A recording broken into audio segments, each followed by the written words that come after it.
A nossa mente prega truques, principalmente quando a gente já tem algum tipo de opinião pré-formada.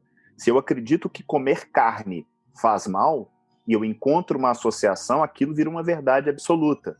Agora, se eu encontro uma associação que comer vegetais faz mal, você já duvida.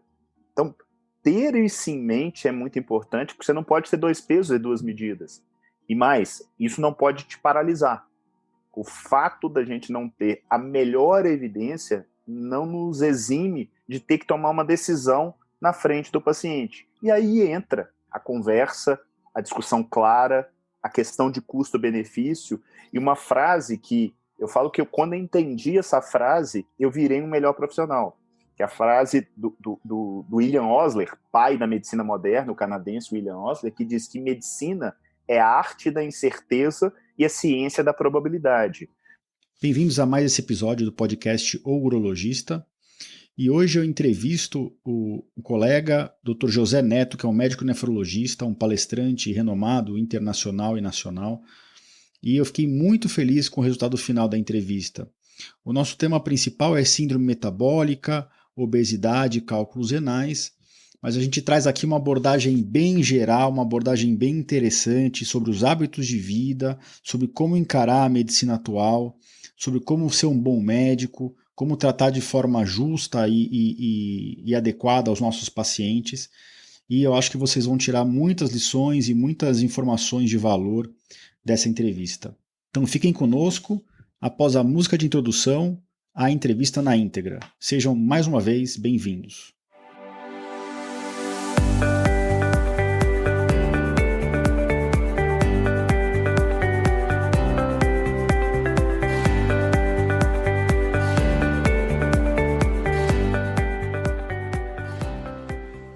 Bem-vindos ao podcast Conversa Aberta com o Urologista. Meu nome é Giovanni Marchini, sou médico urologista formado pela Faculdade de Medicina da USP e serei o anfitrião desse show.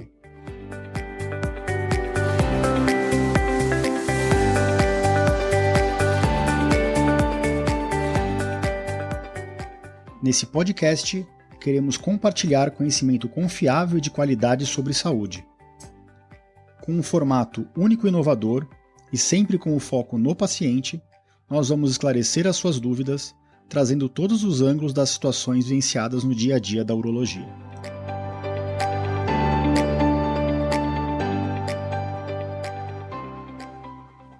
Bem-vindo a todos. No episódio de hoje, com muito prazer, eu vou entrevistar o Dr. José Neto, que é um médico nefrologista renomado de Minas Gerais, com atuação em Belo Horizonte, que eu conheci através do meu amigo Rodrigo Bomeni, que é endocrinologista. Antes de mais nada, eu queria que o Dr. José Neto se explicasse como foi a formação dele e qual é a atuação atual dele, o que ele vem fazendo na prática clínica dele. Bem-vindo, Neto. Obrigado, Giovanni. Prazer estar aqui com você. Pessoa que anda próximo ao Bomeni, já, por definição, esse cara está com um meio diferenciado, que é realmente um dos profissionais de saúde que eu mais respeito nesse nosso Brasil. Então, obrigado aí mais uma vez pelo convite. E eu sou mineiro, de Ipatinga, mas estou em Belo Horizonte há muitos anos, onde eu fiz a minha formação na UFMG, né, na Federal de Minas. Depois entrei para o Hospital Felício Roxo, onde fiz 2 residências, clínica médica e depois nefrologia.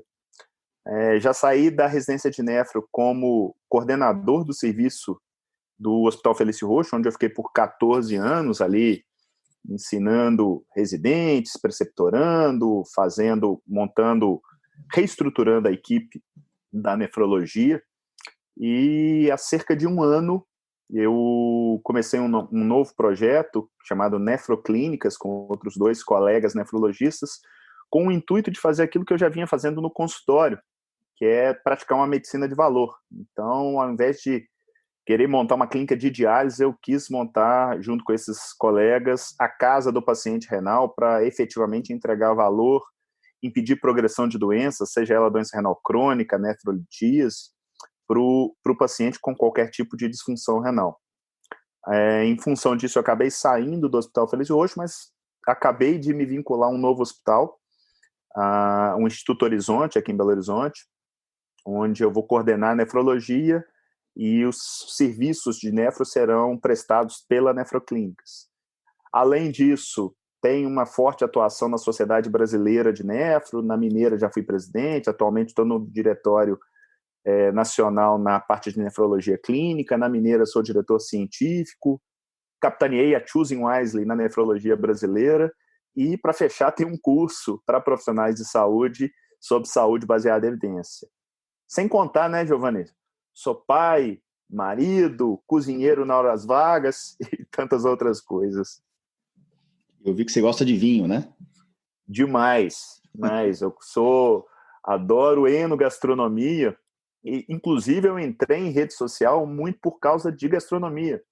Eu estava conversando com um paciente certo dia no consultório e falou, Neto, você é lorota, você faz essa dieta de baixo carboidrato e tal, mas fala que cozinha. Cadê?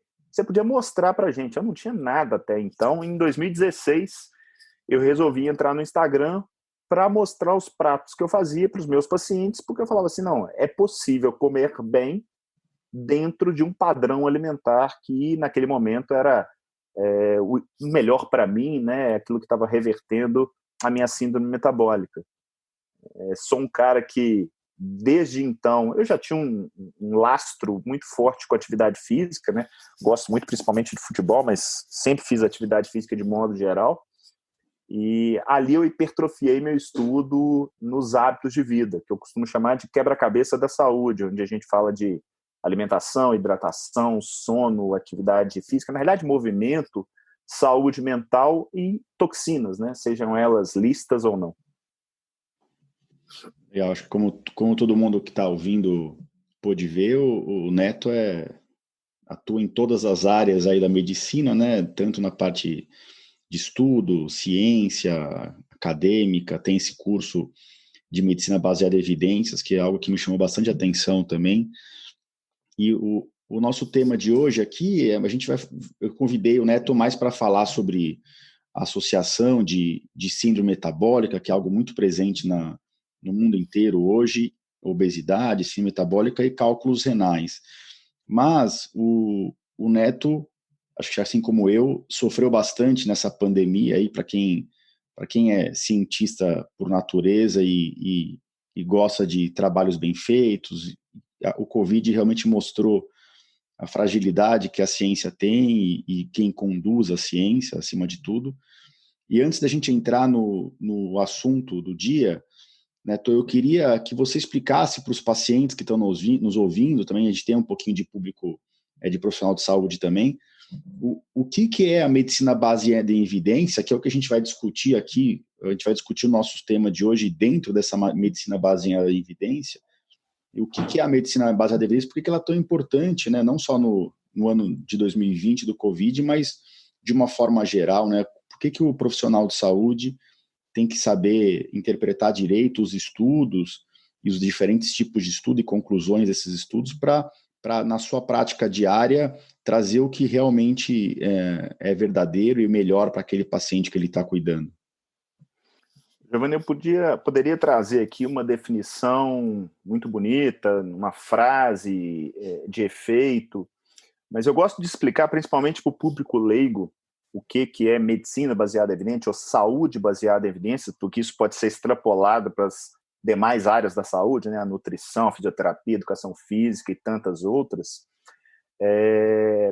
como sendo baseado num gráfico que aquele que eu considero o avô da medicina baseada em evidência, o David Sackett, que foi o grande mentor do Gordon Guide, que cunhou esse termo, medicina baseada em evidência, ele é a interseção de três coisas. A primeira, a melhor evidência científica.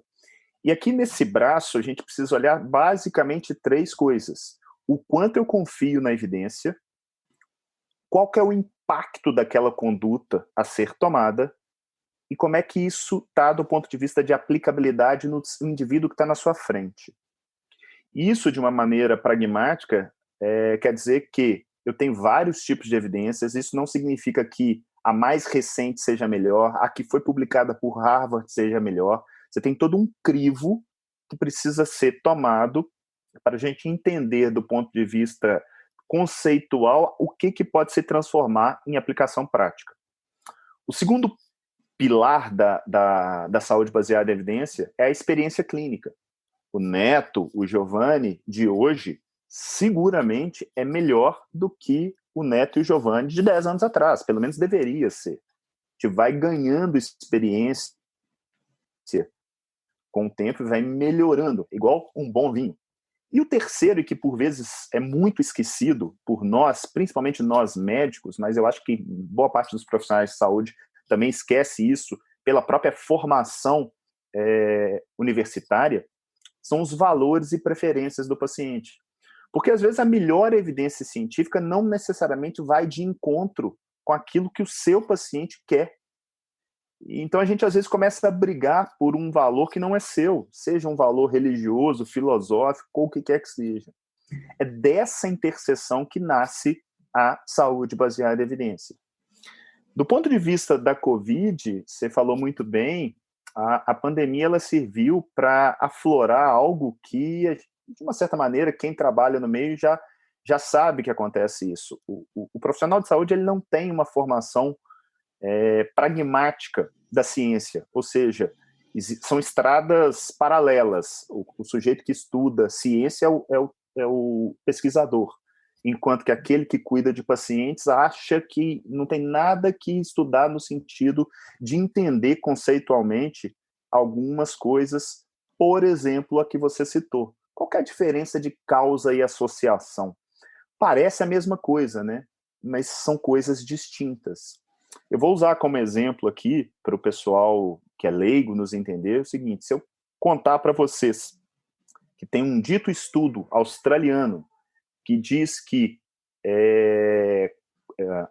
as pessoas que tomam sorvete são mais atacadas por tubarão, se eu acreditar que isso é causal, eu tenho que achar alguma coisa, não, a pessoa fica mais doce, talvez ela solte algum tipo de cheiro, né, que atrai o tubarão. Isso seria causal. O fato de ser só relacionado, só associado, não garante que seja causal. Nesse caso, a variável oculta é o calor. A pessoa, quando toma sorvete, normalmente está mais quente, ela entra mais no mar, e por conta disso ela acaba sendo mais atacada. Isso é um exemplo meio esdrúxulo, mas que isso tem que estar na cabeça do profissional de saúde e do próprio leigo para entender por que hoje sai um estudo falando que o ovo faz mal e amanhã falando que o ovo faz bem. Porque são estudos dentro daquilo que a gente chama de pirâmide das evidências em pontos que não nos dão segurança em termos de confiança. Só para a gente finalizar esse assunto, é como se fosse uma investigação de um crime. Eu posso ter uma prova cabal de quem matou o fulano, ou eu posso ter uma prova não tão importante assim. Então, se eu tenho uma prova, eu tenho um vídeo em 4K mostrando quem matou, eu posso ter simplesmente lá um pedaço de tecido, uma gota de sangue que foi deixada ficou na cena do crime, ou pode ser ter uma opinião de vidente. Na ciência, a mesma coisa. Você tem trabalhos, e a grande maioria dos trabalhos que vão para a mídia são opiniões de videntes. E a gente trata aquilo como sendo um vídeo em 4K. Então, espero que tenha ficado claro aí, Giovanni. Se não ficou, por favor, me deixe saber. Acho que está bem claro, a gente já discutiu isso em outro episódio, né? Até o próprio episódio do Rodrigo, a gente conversou bastante sobre isso, né? Que é essa pirâmide de evidência. Às vezes o trabalho, para tentar estudar uma certa associação, duas doenças, por exemplo, ele é desenhado de uma forma que você consegue inferir, tirar daquele trabalho que realmente existe uma relação de causa e efeito.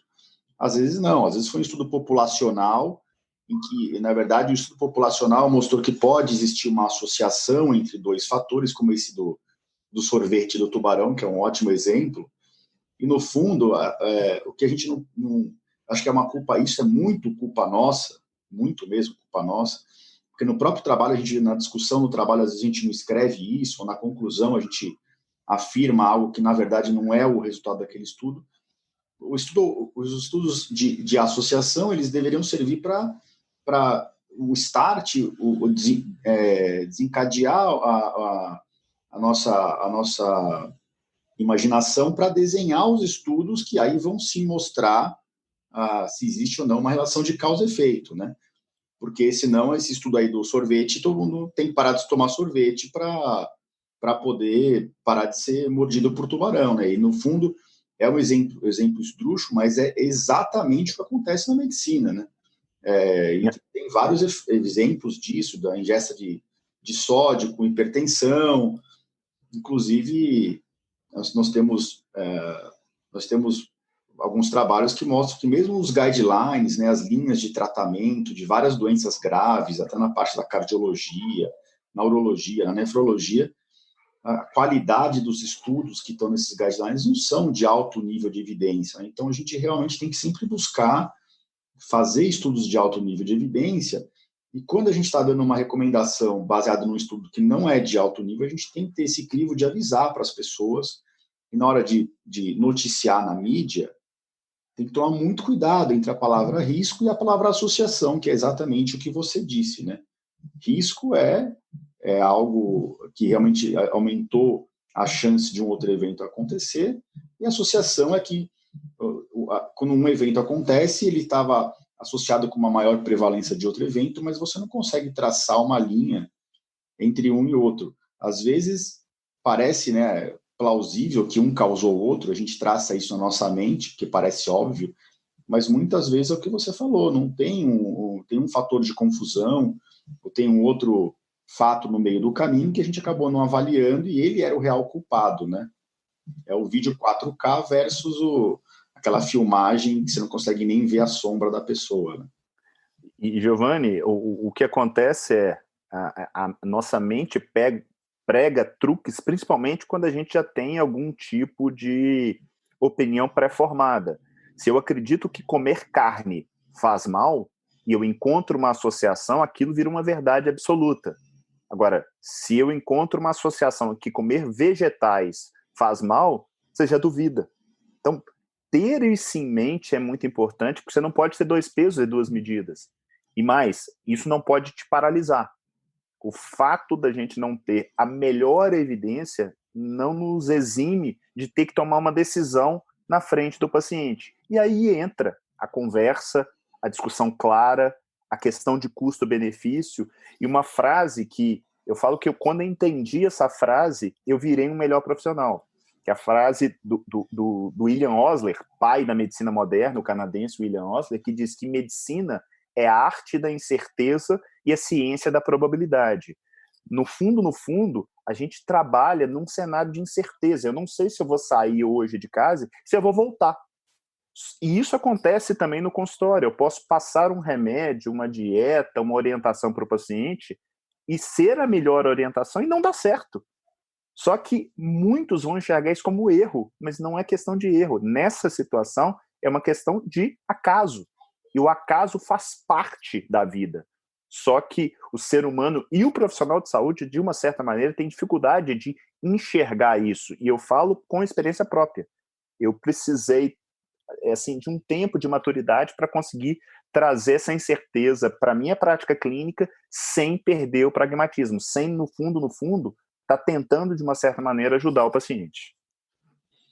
Perfeito. E eu acho que é interessante a gente sempre orientar o paciente disso, né? Quando você vai prescrever uma medicação ou instituir uma dieta, você fala, olha, o que a gente está fazendo aqui tem muita ciência por trás ou tem pouca ciência por trás e não tem uma resposta certa para todo mundo, né? Às vezes, o que funciona para um não funciona para outro. A gente vive numa sociedade hoje muito imediatista, então eu acho que sempre vale a pena a gente desarmar um pouquinho nós mesmos e os pacientes para falar, olha, nem esse remédio, na maior parte das vezes, funciona. Se não funcionar, a gente vai achar outra forma de tratar. Nem sempre a gente acerta de primeira. E acho que tem uma grande influência das redes sociais nisso hoje também, da internet, né? Não sei se você viu até aquele filme que está agora no Netflix. Dilema das redes? Então, assim, se a pessoa é uma pessoa que já buscou muito que carne faz mal no Google, se ela entrar de novo e escrever carne faz, automaticamente o algoritmo ali vai te induzir a achar coisas que a carne faz mal. Se você achar que carne faz bem, procurou isso várias vezes, né? Não é mais aquele algoritmo que levava em consideração só o que a maior parte das pessoas procurava. Então, cada vez mais, o que a gente vê na nossa frente, na internet, nas redes sociais, o algoritmo mostra o que a gente quer ver de pessoas que pensam parecido com a gente. É a sua Matrix, né? Exato. A gente tem que estar aberto, com a mente, com o coração aberto, para saber que existem outras opiniões e a gente tem que orientar isso, né? O médico ainda é um formador de opinião na sociedade, a gente tem que sempre orientar isso, porque cada vez é mais complexo esse relacionamento nosso com os outros e com as redes sociais. Ô, Giovanni, uma das coisas que eu mais procuro, até para a gente caminhar aí para o nosso tema propriamente dito, é estar com pessoas que discordam de mim.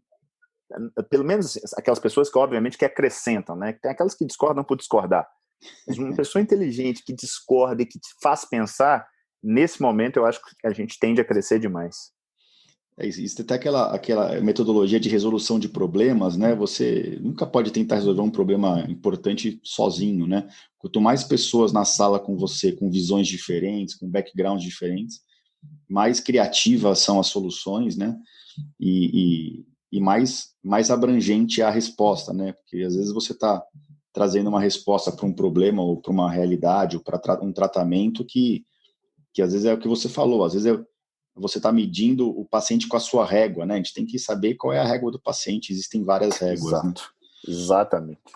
Ô Neto, e você falou que já lutou contra a síndrome metabólica, eu não sei se você já fez parte desse mundo da síndrome metabólica, porque é algo realmente muito prevalente. Então, antes da gente buscar aqui falar sobre a associação entre obesidade, síndrome metabólica e cálculos renais, você podia dar uma pincelada geral para os ouvintes, os pacientes, o que é a síndrome metabólica? Posso. Eu vou até começar, Giovanni, tentando mostrar para o pessoal o seguinte: vamos dividir a medicina em doenças agudas e doenças crônicas.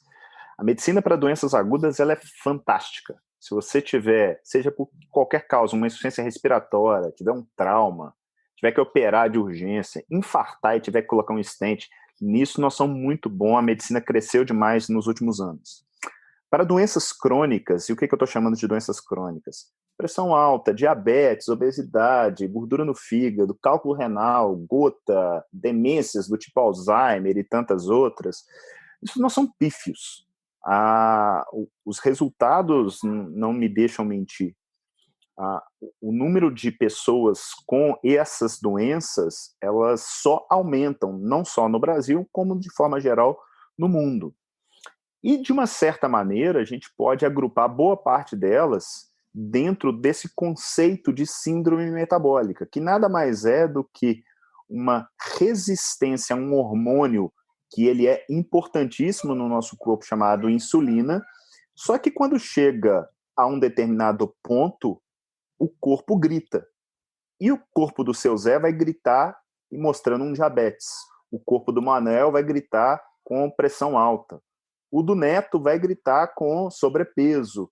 O do outro vai gritar com uma alteração do colesterol e do triglicérides. E por aí vai. Essa raiz, que é essa resistência insulínica, ela é gerada muito por hábitos de vida, principalmente hábitos alimentares. O excesso no consumo de carboidratos, principalmente sob a forma de açúcar, farináceos e industrializados, é o grande motor dessa resistência insulínica, que acaba se expressando de uma forma extremamente variada nas pessoas. E eu, aos 30 e poucos anos, 32, 33 anos, eu estava ali com sobrepeso, não era mega obeso, estava ali, eu tenho 1,78m, 1,79m, estava ali com meus 93 quilos, não era gigante, mas barrigudinho e tal. E eu, com essa idade, já tinha um diabetes tipo 2, e aquilo me apavorava. Afinal de contas, eu sou nefrologista, eu olhava o pessoal da diálise e falava, pô, com 32 anos eu tô desse jeito, eu tô ferrado. Daqui a 30 anos eu tô na diálise, eu tô cego, eu tô infartado. E aí, por sorte, eu estava em São Paulo, num evento, e aí me foi apresentado por um amigo, que hoje, inclusive, é um dos meus sócios na Nefroclínicas, o Fernando, a estratégia de redução de carboidratos, que num primeiro momento eu fiquei resistente. O senso comum me dizia que aquilo ali era uma picaretagem, que aquilo ali não era algo a se seguir. Só que eu já estudava, e também por influência do Fernando, a medicina baseada em evidência. Eu fui estudar, me convenci que aquilo ali era uma boa estratégia e passei a aplicar em mim.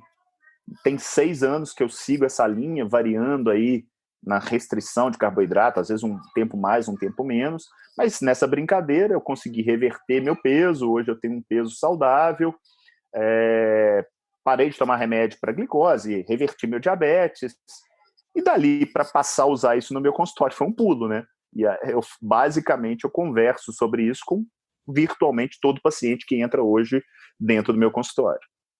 Quando eu te convidei para fazer o episódio, eu nem sabia que você teve esse desenvolvimento aí mesmo da síndrome metabólica e que você tinha conseguido reverter tudo isso e todos os riscos que vêm, né, junto com a síndrome metabólica, os malefícios na sua vida. E parabéns, que eu sei que nunca é um passo fácil, né, e a gente vai falar um pouquinho de low carb mais para frente, mas é bem interessante ver que o médico é uma pessoa normal, né?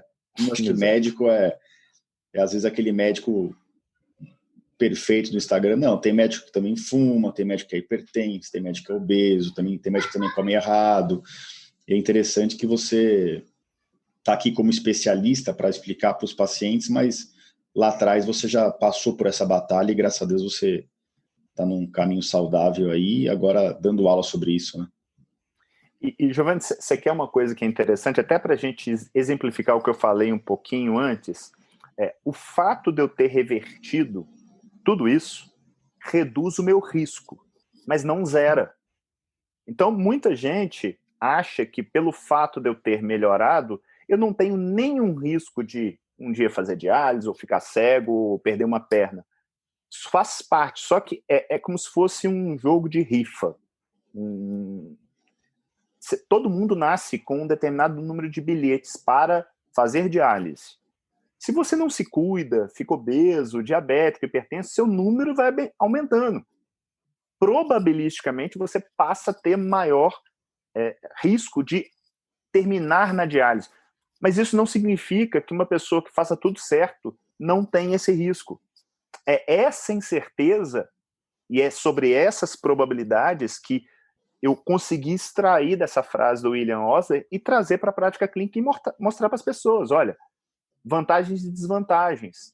Agora, há benefícios imediatos. Se você me perguntar hoje eu tenho 43 anos, eu me sinto infinitamente melhor do que quando eu tinha 30, em todos os sentidos, físico, mental, psíquico, eu estou muito, mas muito melhor. Só por isso, eu acho que já vale a gente pensar na questão de hábitos, seja eles alimentares ou qualquer outros que a gente vá lutar para tê-los melhor. Você está melhor e a sua família está melhor, né, Neto? Tenho certeza que seus filhos e sua esposa agradecem a essa mudança de estilo de vida que você fez e que vai deixar você perto deles muito mais tempo, né? O Giovanni, tem um negócio que é o seguinte, isso serve para tudo, né? Que é o famoso walk the talk. Não adianta a gente ficar falando igual um papagaio, gritando e tal, não sei o quê. Eu falo isso muito com minha esposa. Falo, olha, tem coisas que os meninos fazem hoje que... eu sou um leitor contumaz. Eu adoro, e aprendi isso com meu pai. Meu pai não ficava me enchendo meu saco para eu ler, não. Eu simplesmente aprendi vendo o que ele lia. Isso é para tudo, né? Se eu quero que... Não adianta você chegar para o seu filho e falar para ele estudar, ou para ele fazer atividade física, ou para ele comer determinada coisa, se você não come. Exato. Então é a mesma coisa com os pacientes. Mas isso é uma realidade isso hoje, né? Você falar para o paciente não beber, não fumar, e aí você para o seu consultório no meio do dia para fumar um cigarro, né? Isso, infelizmente, a gente vê muito hoje e a gente tem que combater, não só porque a gente consegue combater e não tem esse caminho, mas para servir de exemplo também, né? Que nem sempre o mais saudável é o mais fácil, né? Muito pelo contrário, cada vez é mais difícil ficar saudável, mas é uma escolha, né? A gente só vive uma vez, né? Então tem que escolher o jeito que você quer viver e o exemplo que você vai dar para sua família e a gente que é médico para os nossos pacientes, né? Não, e é isso que eu estou falando, assim, eu não tô, é óbvio que o meu risco de infarto e tantas outras doenças tão comuns no mundo atual reduziram com essa minha mudança. Mas eu me sinto melhor, né? É aquela coisa de acordar melhor, de se sentir melhor, de não ter dor, de estar mais bem disposto, de melhorar N variáveis dentro da sua vida pessoal que transcendem simplesmente pegar um exame e o exame tá bom. Talvez uma das coisas que mais me incomode hoje é ver pessoas que não estão bem. Vou contar um caso para você que ele é emblemático na minha vida. Rapidamente, a esposa levou o marido não queria estar lá, chegou emburrado, conversei e tal, me deu os exames que ele tinha trazido de um check-up e os exames não tinham nada demais, assim. Na hora que eu coloquei o exame na mesa, falei assim, viu? Falei que eu estava ótimo. Aí pensei, olhei assim, ele estava de mocassim, eu falei, eu tô vendo que você tá com esse sapato de mocassim, você não consegue amarrar o sapato, né? Não, porque eu prefiro. Tá vendo essa subida que tem aqui na frente do consultório? Você consegue andar até a esquina de cima sem cansar? Não, mas eu tô com 50 anos. Eu falei, quanto tempo você não dá uma namorada com sua mulher? Isso ele ficou branco. Eu falei, ó, deixa eu falar uma coisa. Tô falando isso pra te criticar, nem pra te constranger, não. Tô querendo te mostrar que ter exames normais não significa estar bem. Se você quer ficar assim, tá tudo bem. Mas se você quiser mudar, eu tenho como te ajudar. Depois disso, ele podia ter querido me matar, mas na realidade a ficha caiu. E a ficha caiu e esse cara perdeu 30, 40 quilos. Hoje, ele é extremamente grato. Ele virou um propagandista de hábito de vida, porque ele conseguiu entender uma coisa que é muito óbvia, mas que a gente se perdeu. Quantas e quantas vezes eu não recebo ao longo do dia perguntas assim, minha vitamina D tá X. Tá, mas é um número. Esse número isolado tem praticamente sentido nenhum. Tem gente que vai ter vitamina D boa e que vai estar péssimo, tem gente que tem vitamina ruim vai estar baixo, e não significa que você dá um remédio para suplementar vai melhorar. São tantas variáveis envolvidas e as pessoas querem simplificar.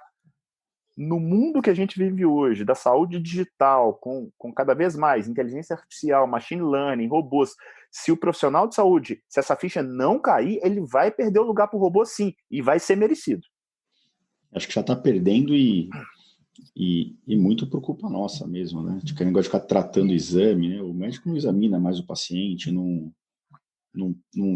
vê mais qual é a origem do paciente, a cultura, as preferências. Ele, hoje na correria, ele pede exame e acabou, né? E o paciente está sendo culturalmente treinado a se basear nisso, mas eu acho que tudo partiu da gente, viu? E a gente Exato, tem que concordo com você. tentar combater isso. Ô Neto, mas vamos passar para o tema do dia aqui. Vamos.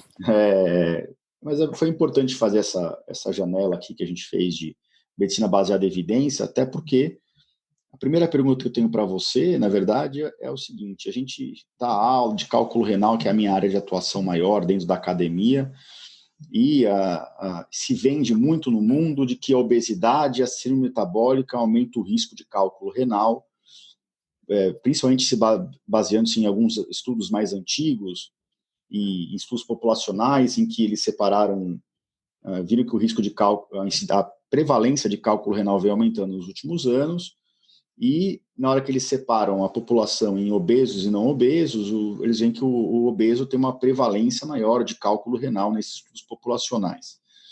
Então, a minha pergunta, eu não sei se você vai ter uma resposta, porque eu sei que você estuda muito, e às vezes você está a par de alguns estudos que eu não estou, mas você acha que a obesidade e a síndrome metabólica, eles têm uma associação com os cálculos ou realmente eles aumentam o risco de cálculos?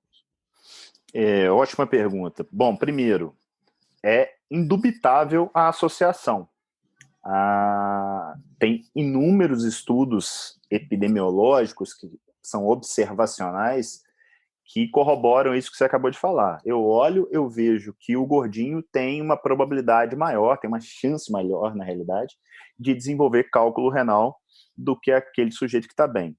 A questão é, foi a obesidade per si que causou isso, ou ela é simplesmente um marcador? Bom, nessa situação, como a gente não tem um estudo experimental que teste isso, a gente pode buscar em ferramentas chamadas critérios de Bradford-Hill, que são 9 critérios, se existe congruência entre a causa e o efeito. Quanto mais fatores desses eu tenho, mais eu me aproximo da causalidade. Não vou citar todos aqui, mas eu vou dar um exemplo. O efeito dose-resposta. O que é isso? Teoricamente, quanto mais gordo, mais cálculo é o risco de se ter. O efeito temporal. A pessoa tem que ficar obesa antes do cálculo aparecer. Entre esses critérios, existe alguma certa relação que pode nos levar a inferir causalidade. Eu falo até mais da síndrome metabólica do que até da obesidade per si, no contexto da nefritis, né, do cálculo renal. E se a gente pensar, outro critério importante é o critério que eles chamam de plausibilidade. O que é isso? Eu preciso ter algum tipo de mecanismo que justifique isso à luz da ciência atual. E existe. No cenário da síndrome metabólica, há uma tendência forte de a urina ficar mais ácida. E essa acidificação urinária, ela facilita a cristalização do ácido úrico, que está muito frequente, seja levando a doenças como a gota, como podendo ser o nicho para começar a formação do cálculo, que pode ter no seu núcleo o ácido úrico e por volta está lotado de oxalato de cálcio, que é o principal tipo de cristal presente, né, essa combinação de oxalato com cálcio presente em 75%, 80% dos cálculos renais. Bom, se é causa, se é só associação, eu não consigo cravar. Mas uma coisa é fato. Tratar síndrome metabólica é algo que é sine qua non. Você melhora uma série de doenças que estão diretamente relacionadas a desfechos negativos. Quando eu vejo pacientes meus que chegam com uma síndrome metabólica mais importante e que as tratam, seja da forma, vamos dizer, mais definitiva, que é com mudança de hábitos, seja com uma associação de mudança de hábitos e medicamentos, eu vejo uma redução que é puramente observacional, assim como há alguns relatos na literatura de redução do número de cálculos.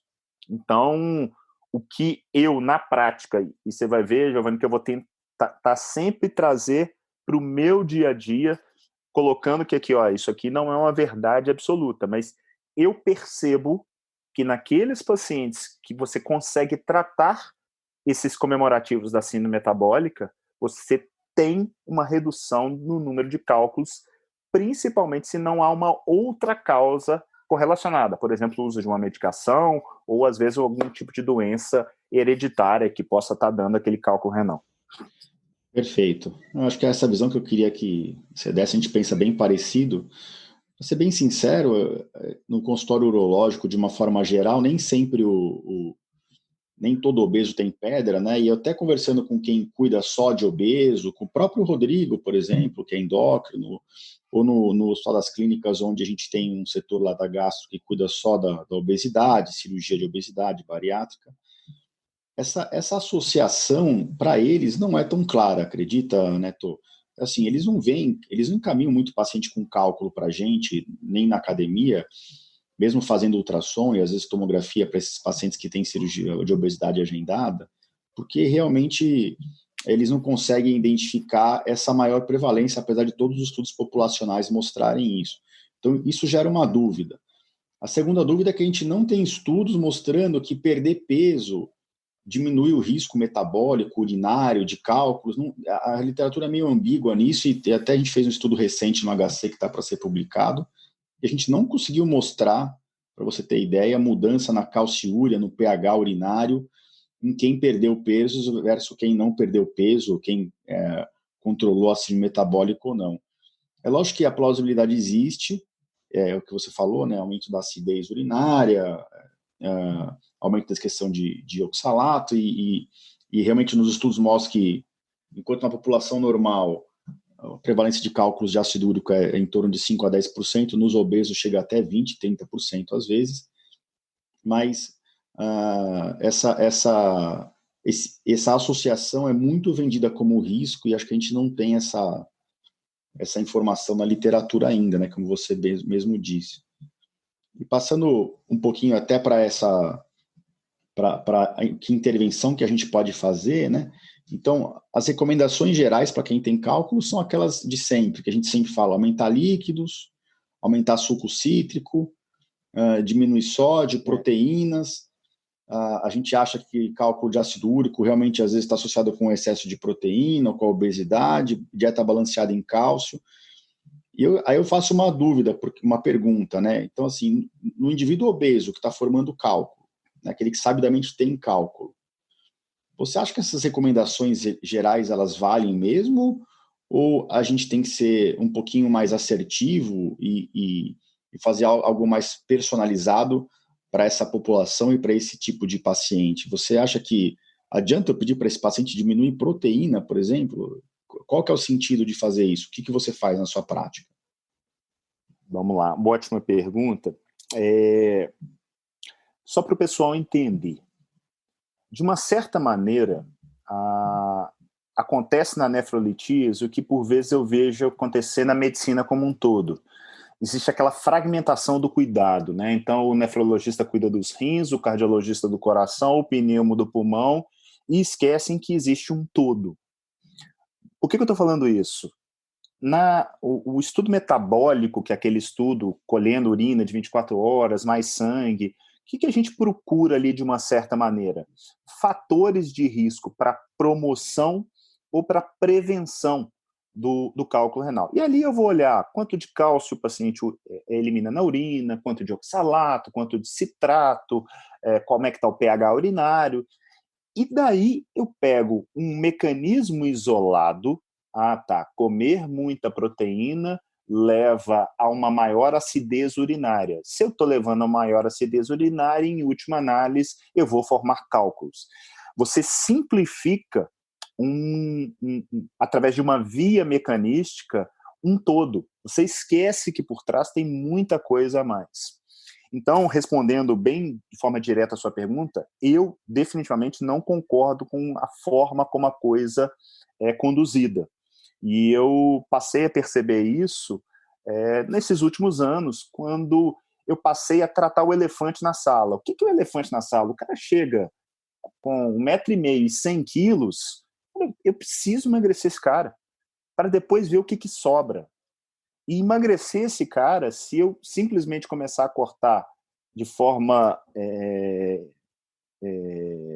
lá na raiz, né, a proteína, naturalmente eu vou liberar para ele o quê? Gordura e carboidrato, que é uma combinação que junta é bombástica. A probabilidade disso não dar certo para o fulano é gigante. Então eu tento tratar a síndrome metabólica e, obviamente, faço o estudo metabólico e vou tentando mexer naquilo ali de forma individualizada, mas sem necessariamente ficar preso a um número. Eu atendi um paciente na semana passada, menino de 18 anos com doença renal policística, lá de Porto Alegre.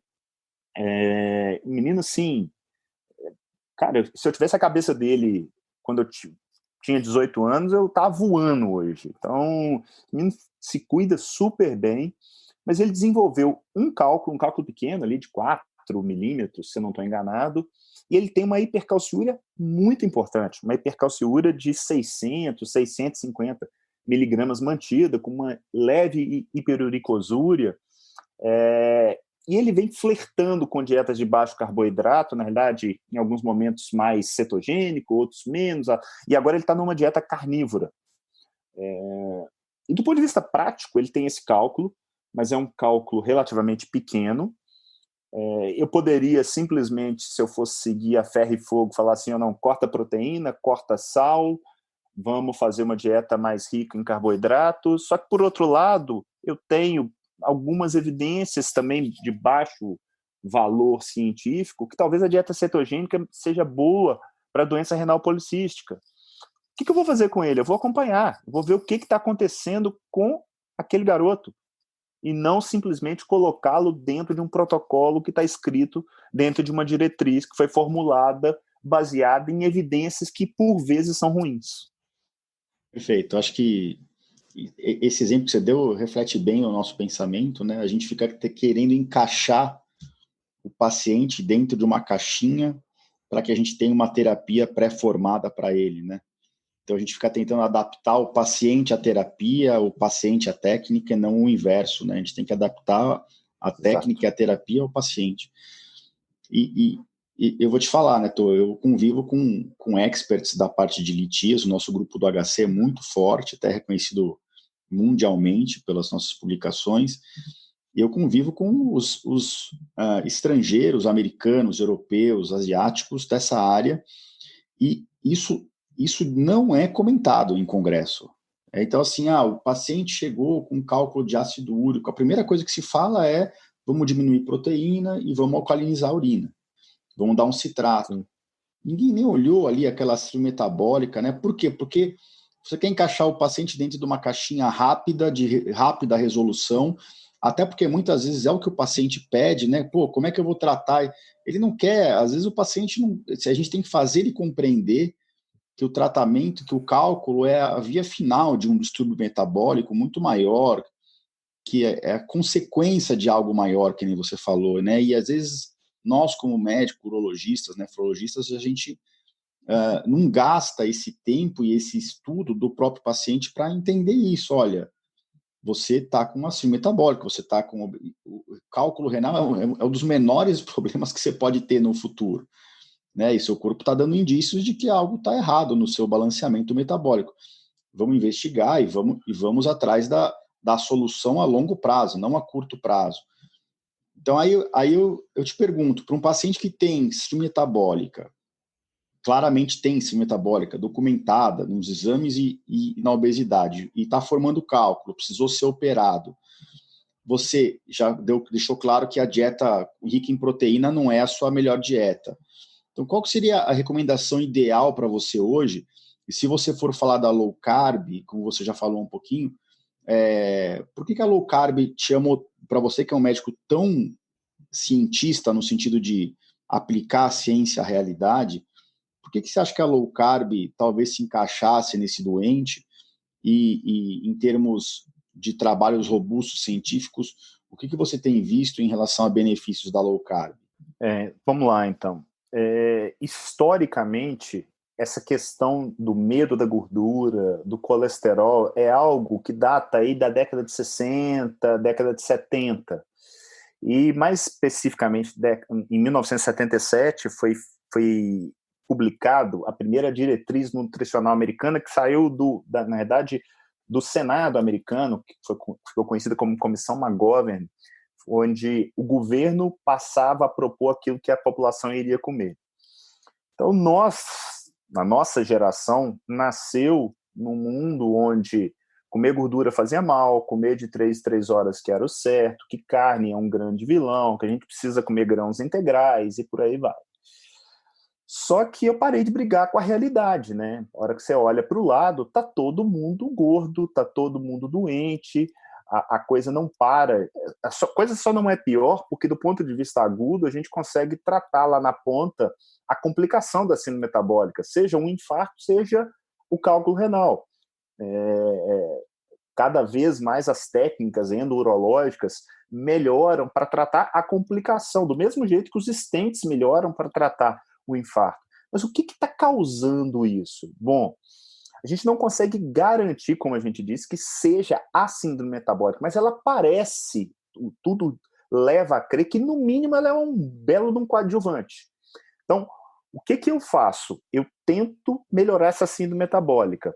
Os estudos que a gente tem hoje também não são tão robustos quanto eu gostaria. Eles trabalham, basicamente, com desfechos como peso, marcadores inflamatórios, frações do colesterol, glicose, pressão. Eu não tenho estudos com mortalidade, infarto, isso não tem. Mas também não tem para o outro lado, não, tá? E se a gente pega esses desfechos que são menos robustos, porque eles não necessariamente eles vão refletir o desfecho clínico, que é aquilo que importa para o paciente, né? Porque para o paciente ele não interessa se ele está com colesterol alto, ele quer saber se ele vai infartar, se ele vai morrer, é isso que ele quer saber. Considerando essa limitação, A gente tem cerca de 70 randomizados, que é o topo da evidência científica, e não tem nada que favoreça a dieta de baixa gordura. Do ponto de vista de plausibilidade, existe uma teoria, que eu citei de uma certa maneira no início, que é essa resistência insulínica, ela é causada pelo maior consumo de carboidratos, principalmente carboidratos refinados. Ou seja, tem toda a lógica eu retirar aquilo que está levando à resistência insulínica. E o fato é, quando eu faço isso, normalmente eu tenho bons resultados. É 100%? Óbvio que não. Por quê? Porque aí existe individualidade. Então, a gente não pode... Eu lembro que quando eu descobri a low carb, eu virei quase que um pastor, né? Eu falei, nossa, eu achava que a low carb era a solução do mundo. Não. Hoje eu acho que ela é uma bela de uma estratégia. Mas se a gente for falar em termos de alimentação, eu acho que se eu sou ministro da saúde do país, eu ia tentar fazer uma campanha por mais comida de verdade, que é aquilo que a natureza nos entrega. Você não vai no sacolão e fala assim, me dá meio quilo de carboidrato e 1,5 kg de gordura saturada. Você pede picanha e batata. Eu tentaria, de uma certa maneira, fazer com que as pessoas voltassem mais para isso, para feira e açougue. E, obviamente, para quem está doente, eu vou ter que dar uma reduzida naquilo que está causando mal. Se o sujeito tem uma alergia a camarão, camarão é uma delícia e é saudável, mas não dá para o alérgico comer. Essa é a forma que eu ensino para o sujeito que tem uma resistência insulínica. Batata, banana, arroz são super saudáveis, meus filhos comem. Mas se você está com 100 quilos e tem 1,5 m, definitivamente não é a melhor escolha para você. Porque você vai manter esse ciclo da resistência insulínica ativado. E pode ser isso que, em última análise, está ou gerando ou facilitando o seu cálculo renal. Agora, vamos deixar bem claro, o sujeito pode perder 30, 40 quilos, ficar esbelto e ainda assim continuar produzindo cálculo. E aí eu não brigo com a realidade, eu vou atrás de alguma outra coisa. Na verdade é um contínuo, né? Poxa, beleza, ele emagreceu, mas aumentou o número de cálculos. Poxa, será que eu realmente vou ter que dar uma seguradinha, no caso dele, na proteína ou no sal? Essa, para mim, é a beleza da medicina, é você pegar a prova do conceito que a gente extrai da literatura e transformar isso em algo útil e de valor para o seu paciente. Perfeito, Neto. Eu acho que inclusive você já... Eu ia te pedir para falar de algum caso real que você teve no consultório, você já citou 2 ou 3, mas eu gostei muito da forma como você conscientiza o seu paciente e a gente tem que mostrar mesmo que às vezes o que está acontecendo é um contínuo, né? A gente gosta de separar em número, nossa, se o cálcio urinário está 319, ele está normal, se ele está 321, ele está alto, não, vamos ter que fazer... Não, é um contínuo, né? E a saúde é um contínuo, né? E cada pessoa tem o seu limiar de... a partir daquele momento deixa de ser saudável, né? Ô, Giovanni, e isso que você está falando, você quer uma coisa que é extremamente prática. Quantas e quantas vezes eu não recebo pacientes com estudos metabólicos ditos normais, que eu falo assim, não, para mim está claro o que você tem. Você pega aquele paciente que não tem uma mega hiperuricosúria, não tem uma mega hipercalciúria, mas está ali limítrofe, e que de repente você pega e vai juntando as peças. Não, é um baixo volume urinário, com uma tendência à hipercalciúria, com uma tendência à hiperuricosúria e um pH urinário ácido. Sim. Só que as pessoas querem isso, eles querem a dicotomia, né? Acima de, exato, bingo, está alterado. Abaixo de, não está alterado. É algo que eu mostro para os residentes com uma relativa frequência. Eu falo, olha, tá aqui, ó, vamos olhar a tendência, não olha... É a diferença de você olhar foto e vídeo. Olha o vídeo. Trata o todo, sim, entendeu? Não, perfeito. Acho que ficou bem claro isso. Para essas pessoas que você... Vamos até falar um pouquinho de cálculo aqui, mas até de uma forma mais geral, né? Eu queria chamar isso aqui de momento dica do episódio aqui. Né, Tô, se você fosse dar uma dica ou uma recomendação que você... Pode ser até algo que você já faz na sua prática clínica, né? A gente sabe que se tem algo difícil na vida hoje é mudar o estilo de vida, né? Mudar para uma vida mais saudável. Eu acho que você tem a facilidade de mostrar o que você passou aí dentro da sua vida e como você está saudável e hoje se sente bem. mas quando você vai começar a colocar essa sementinha dentro do seu paciente, fala, ó, esse cálculo renal foi um indício de que alguma coisa está fora do eixo e a gente tem que trabalhar num contexto maior. Como é que onde que você começa isso com os seus pacientes? Qual é a primeira coisa que você fala para eles para começar essa conscientização e ajudar eles a caminhar numa outra direção, né?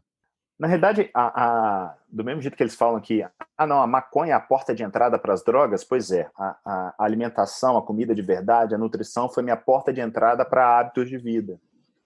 Porque nós, médicos, eu falo isso com uma certa convicção, a gente não valoriza de fato a importância dos hábitos de vida. Basta ir num congresso.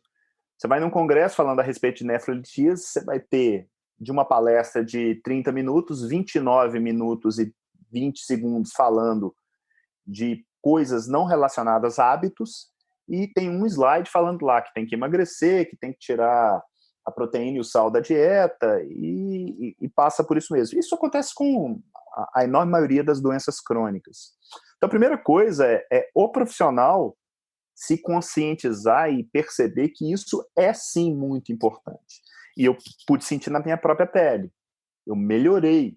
Aquilo ali me deu estalo para eu começar a estudar aquilo que hoje eu tenho uma palestra que eu até então, na pandemia, eu estava viajando o Brasil inteiro para dar essa aula, que chama O Médico que eu Quero para Mim. E, entre outras coisas, eu mostro aquilo que eu chamo do quebra-cabeça da saúde.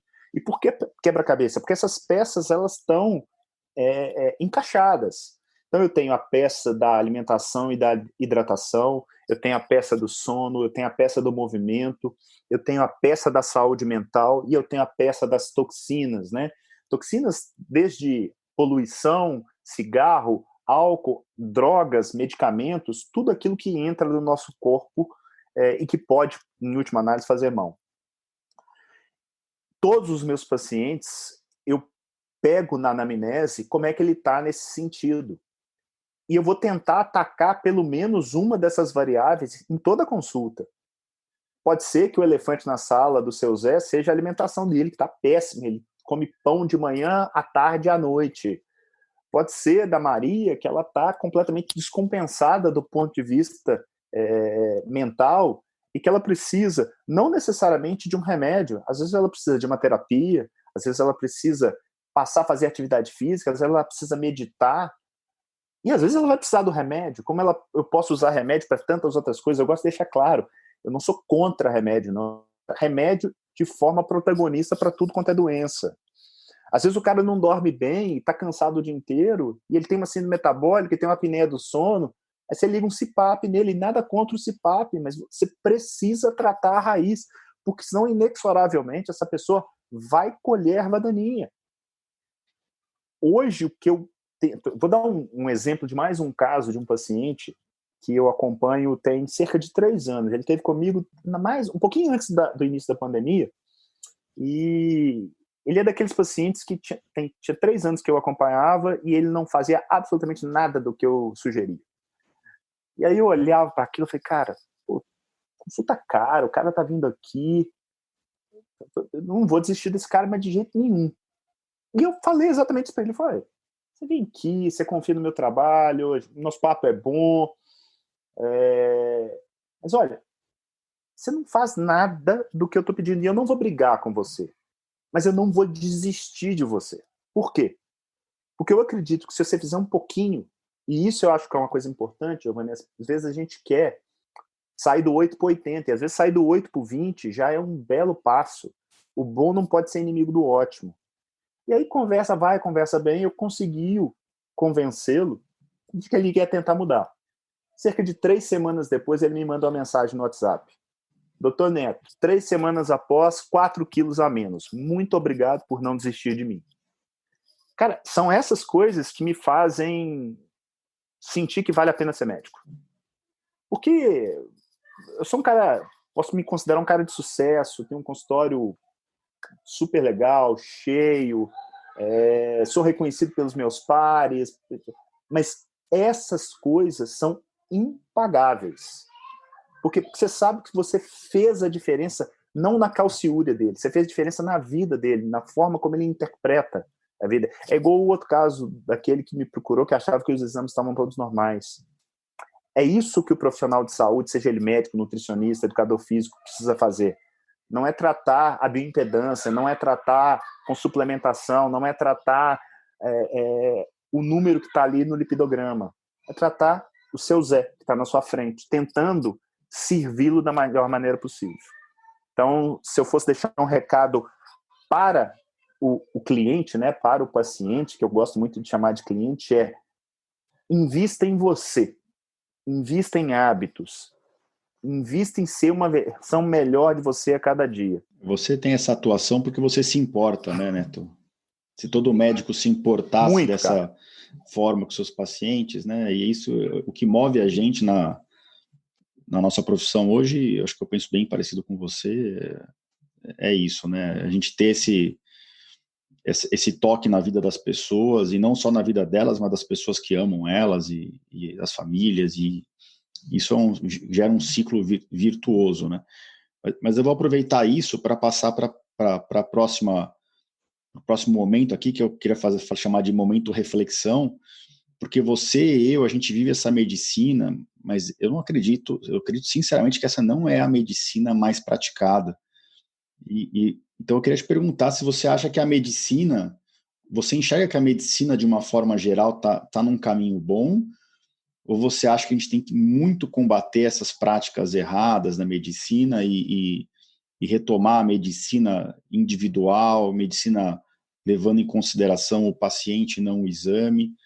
O que você, até como produtor de cursos, a vida acadêmica, como você enxerga não só a medicina, mas os profissionais de saúde de uma forma geral? Você acha que a gente está num caminho bom no Brasil e mundialmente? Ou você acha que, infelizmente, no geral, as coisas não estão caminhando bem? Giovanni, eu vou te falar que eu sou um eterno otimista, sabe? Mas eu acho que tem muita coisa para mudar, mas é muita mesmo. Sabe por quê? Porque eu sou um cara que, aos 29 anos, eu era coordenador de um dos maiores serviços de nefrologia de Belo Horizonte. Com 32, 33, eu era presidente do Congresso Mineiro de Nefro. Estava tudo dando certo. E sabe o que eu entregava? Nada. Eu estava entregando coisa pífia. Ou seja, estou falando no momento que eu estava já muito cedo num determinado auge.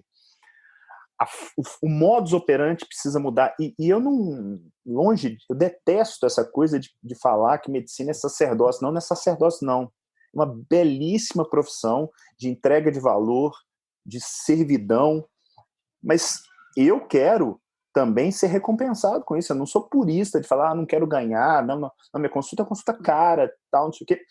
Mas do mesmo jeito, eu também presto o meu serviço voluntário porque eu acho que faz parte. Eu quero fazer isso, não é porque alguém me demanda ou me pede, não.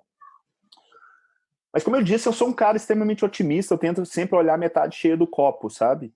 E um dos meus grandes propósitos, a gente estava batendo um papo antes de gravar o podcast, se eu colocar na ponta do lápis o quanto eu ganho, por exemplo, com esse curso de saúde baseada em evidência e o trabalho que isso me dá, eu não faria. Mas o meu maior propósito é melhorar a saúde do Brasil. E como é que eu faço isso? Eu vou fazer isso de uma maneira extremamente individual, mas que pode repercutir de forma extremamente macro daqui a algum tempo. Se eu fizer a minha parte bem feita, definitivamente eu posso dormir tranquilo de que algo pode amanhã estar melhor. Tem muita coisa para melhorar. Eu costumo dizer que a gente precisa não de mais tecnologia, não que isso seja ruim, mas a gente precisa de uma revolução cognitiva, uma revolução do saber e uma revolução humanística, que é passar a enxergar quem está do outro lado de lá como uma pessoa com seus valores, suas preferências, suas dores, e o profissional de saúde como sendo aquele sujeito que se coloca não numa posição ditatorial, mas numa posição de tutoria, para estar literalmente ajudando aquele indivíduo a ser uma versão melhor de si mesmo. Penso muito parecido, viu? A gente tem que ser mais guia do que herói, né? O paciente que tem que ser o herói da história dele, né? E a gente tem que ajudar nesse sentido e tantos pacientes como a gente se cobra muito, existe uma tendência a ver a metade vazia do copo, mas a gente tem que buscar a metade cheia, né? Buscar o ganho, mesmo que tenha sido pequeno, né? Que demandou aquele esforço do paciente.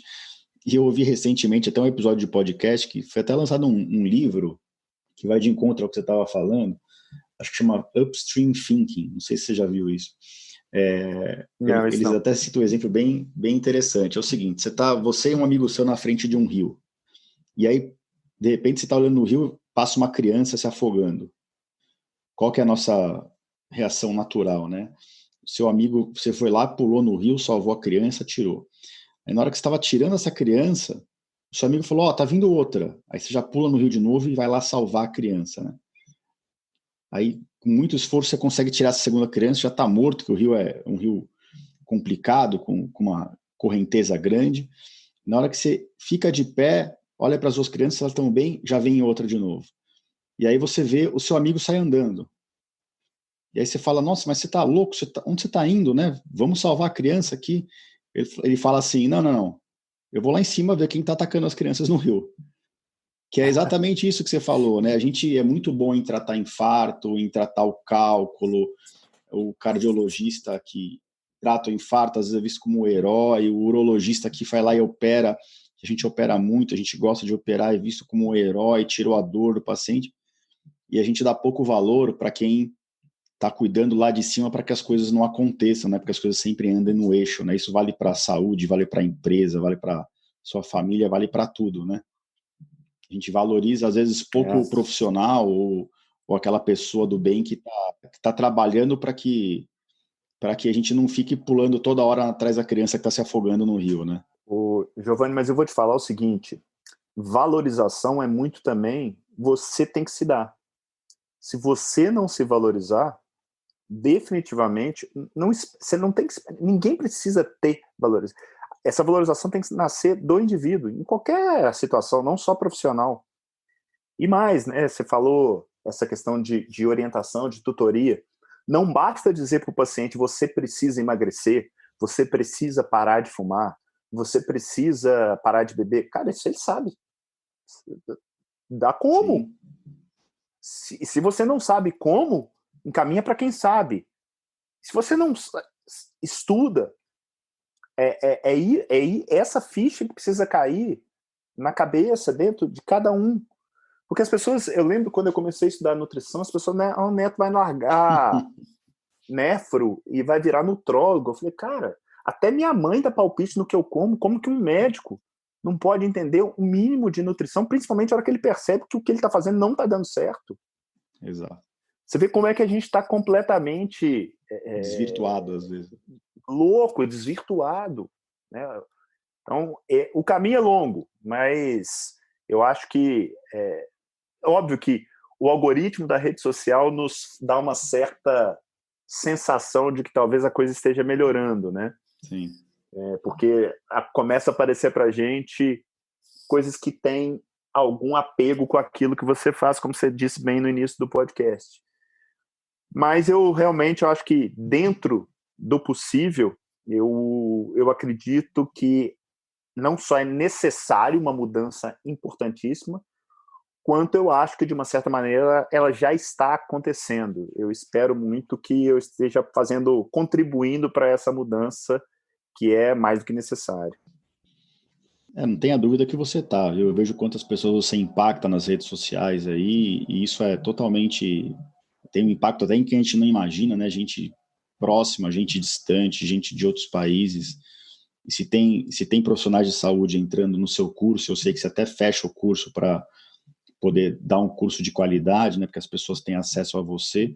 Se está sempre cheio, é porque realmente existe graças a Deus, existe essa demanda no mercado de buscar a medicina baseada em evidência e pensar no paciente de uma forma humanística, e eu acho que o que você faz é muito bonito e fico só triste que muita gente não pensa dessa forma, mas cada um é de um jeito, cada um faz as coisas do jeito que acha melhor. Eu gosto de pensar, eu gosto de fazer exatamente o nome da sua palestra lá, quem eu gostaria que fosse me tratar, então é assim que eu trato os meus pacientes. Eu sempre falo que a gente vai caminhar junto, seja o caminho curto ou longo, muitas vezes é longo, e a gente vai caminhar junto até chegar onde a gente quer, ou então até chegar num ponto em que o paciente se sinta bem, saudável e não ficar só tratando as consequências e tratar na raiz, que é o que você prega, né? Exatamente.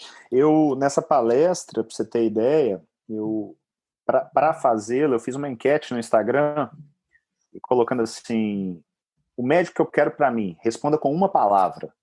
E aí eu acabei fazendo com essas palavras que surgiram, um diagrama que variava o tamanho da palavra de acordo com o número de vezes que ela foi repetida. E surgiram inúmeras palavras, mas em última análise eu cheguei à conclusão que tudo aquilo podia ser resumido em uma palavra, que é amor. Amor pelo que se faz, amor pelo próximo. E eu fecho essa palestra com uma foto da minha família, que é meu bem mais valioso.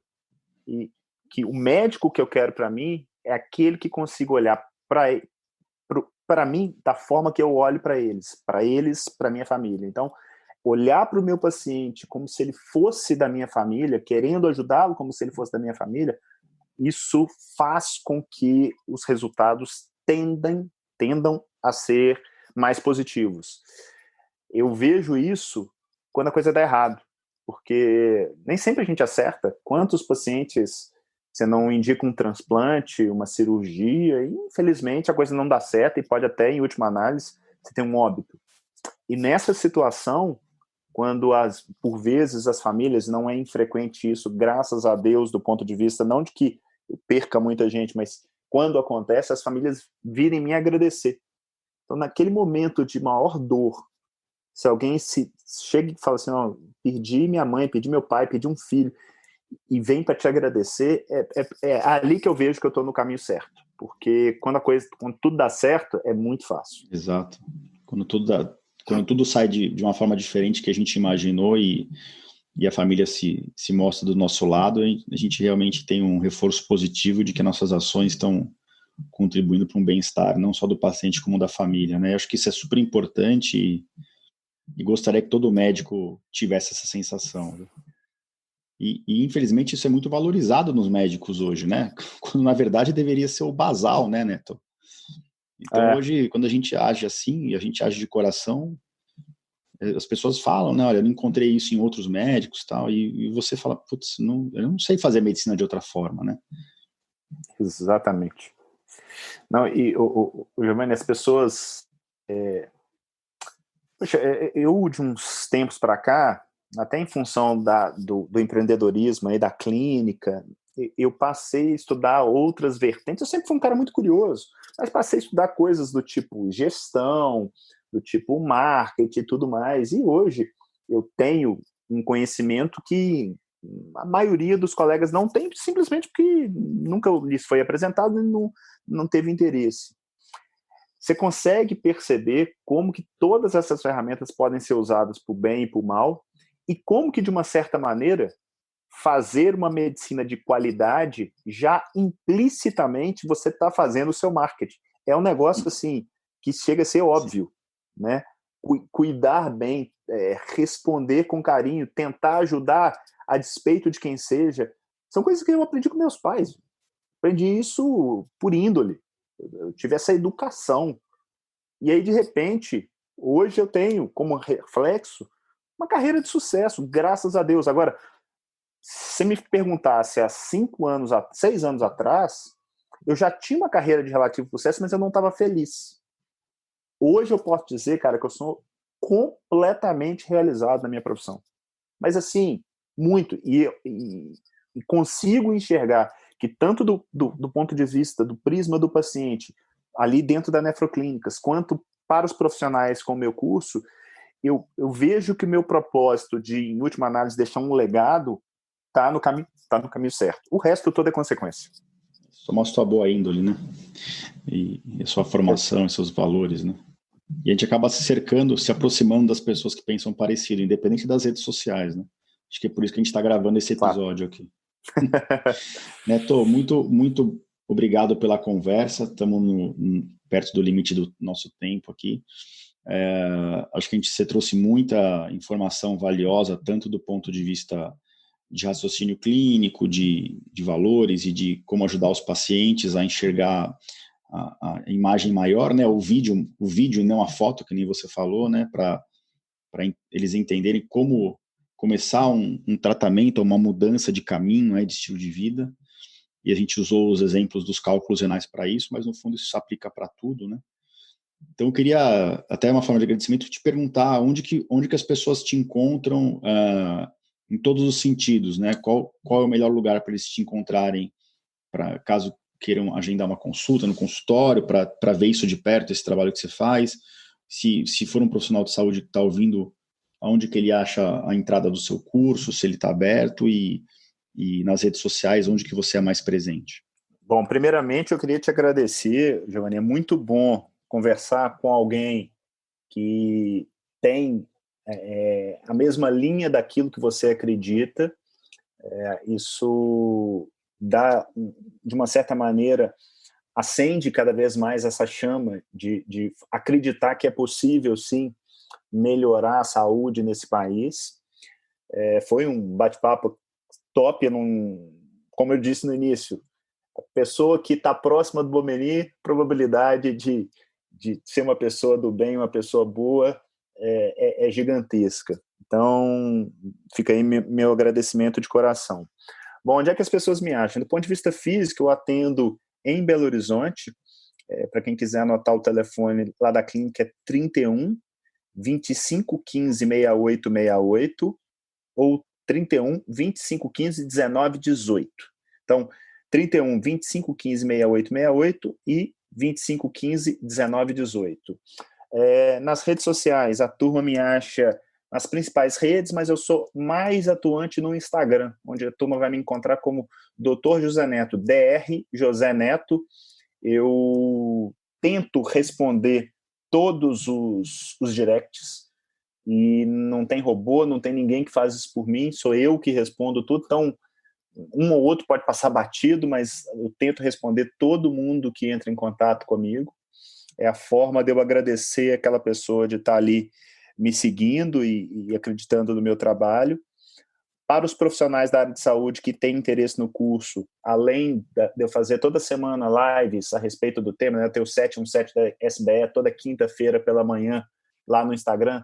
Tem tanto o podcast, que tem para agregador de iOS e de Android, quanto o canal no YouTube, que vocês vão achar como SBE Academy. Então, tem muito conteúdo gratuito lá, e para quem se interessar e quiser aprender um pouquinho mais de saúde baseada em evidência na prática, porque o meu objetivo não é ficar ensinando teste do Q quadrado, é o que eu faço para tentar melhorar o cuidado com meus pacientes. Eu costumo dizer que eu uso a saúde baseada em evidência para 3 coisas, 3 T's. O primeiro T é poupar tempo. O segundo T é ajudar na tomada de decisão. E o terceiro T é o triunfo, ou o sucesso, tanto junto ao seu paciente quanto ao profissional. Então, tempo, tomada de decisão e o triunfo são os focos desse meu curso. Ele está fechado no momento, a próxima turma deve abrir provavelmente no início do ano que vem, mas quem quiser já deixar o contato, manda um e-mail para contato@sbe, de saúde baseada em evidências.academy, ACADEMY, contato@sbe.academy, não tem .com, não tem .br. Muito bom, obrigado, Neto, mais uma vez pelo episódio, e para quem tiver interesse aí, entre em contato, que vale a pena. E eu queria mais uma vez agradecer a participação e talvez até já deixar o convite para outros episódios aqui sobre outros temas. Vai ser um prazer te entrevistar de novo. Acho que assim como os pacientes, eu aprendi bastante hoje. Quando você quiser, e vamos combinar, eu indo a São Paulo, vindo a BH, vamos combinar de sentar e comer uma boa comida e tomar um bom vinho. Falar com o Bomeni. Bomeni, se eu for para aí também, falar com o Marcelo Esteves e com o Leonardo também, a gente combina de se encontrar, que faz tempo que está o convite, né? A pandemia deu uma complicada aí, mas assim que possível a gente com certeza se encontra. Show de bola, Giovanni. Obrigado aí mais uma vez pelo convite, foi muito bom. Foi muito bom mesmo esse episódio com o Dr. José Neto. E que episódio gostoso de gravar, conversa bem fluiu fácil a conversa, parecia um bate-papo mesmo. E eu acho que o Dr. José trouxe muita informação valiosa do que é a medicina de alto nível, o que é saber interpretar um estudo clínico, como tratar direito nossos pacientes, né, com os nossos valores, a preocupação que a gente tem em trazer uma melhora na qualidade de vida e tratar o paciente para buscar a saúde, não ficar tratando as complicações. Então acho que esse episódio foi muito valioso. Esse episódio aqui é o episódio 27 do podcast, ele vai estar dentro do site www.ourologista.com.br/podcast/episódio 27. Todas as informações que foram discutidas aqui vão estar lá dentro, inclusive os links para quem quiser contactar o Dr. José Neto. Você pode deixar comentários, pode deixar resenhas, a gente continua assim a interação pelo site.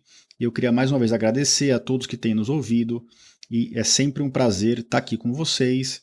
Temos vários temas interessantes aguardando para ser publicados nas próximas semanas. Então a gente se vê por aqui no próximo episódio. Mais uma vez, obrigado.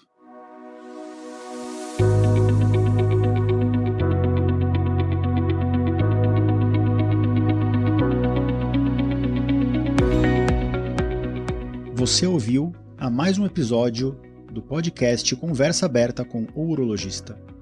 Mais uma vez, obrigado e até o próximo.